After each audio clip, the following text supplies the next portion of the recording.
Before we started to record just now, I was talking with Olatuji. I was telling him that there is a part of our project I would like to share with him more.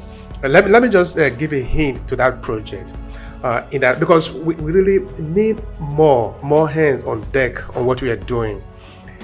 In Nigeria, sometime in the future, we intend to build a research center that is entirely around storytelling, that is going to look at storytelling from all ramifications, where we are going to be able to look at our story and be able to, I don't want to say configure it, where we are going to be able to create. We are not necessarily going to be the one to create the story, but we will create people that can create the story.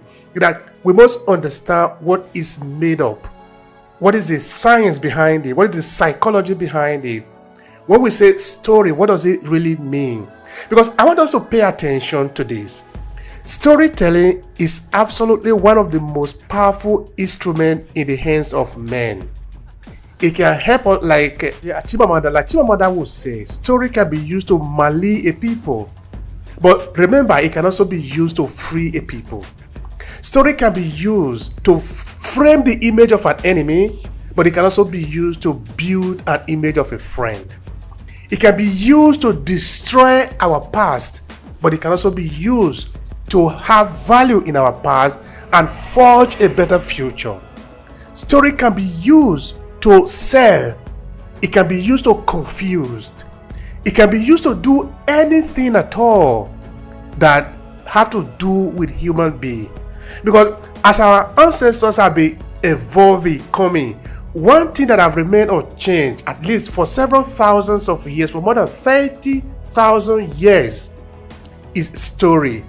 And story probably has something to do with how our brain has formed, and therefore how we function in our cognitive.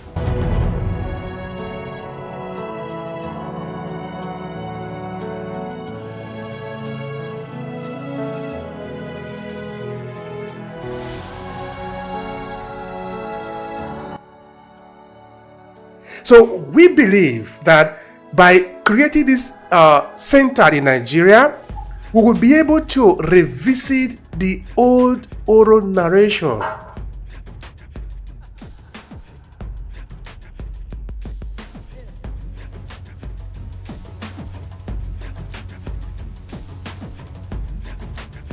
We'll be able to again sit down and listen to each other. But by this time, when we do it, we are going to make the copies available for those who will be here 500 years from now, 1,000 years from now. Because if the hard copy can be available, then certainly they themselves that will be here many years after we have died and become clay. They will decide how they want to use those stories. But it is upon us to build on what we know today so we can pass it on.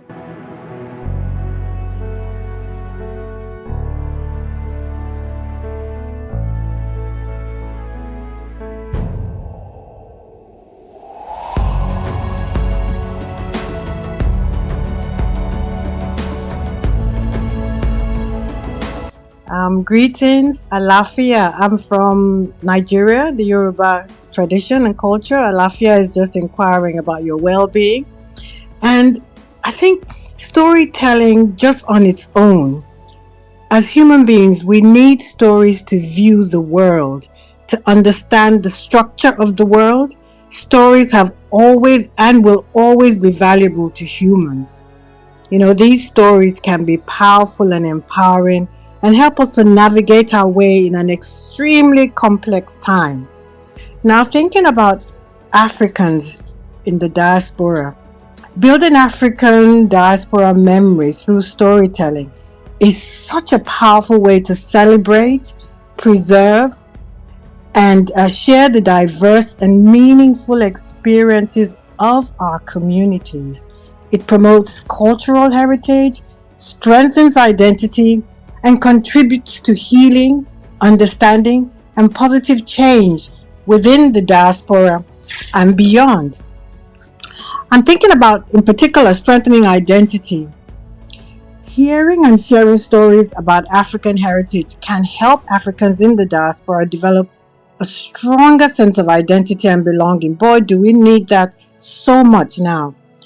It connects them to their roots and helps them understand where they came from.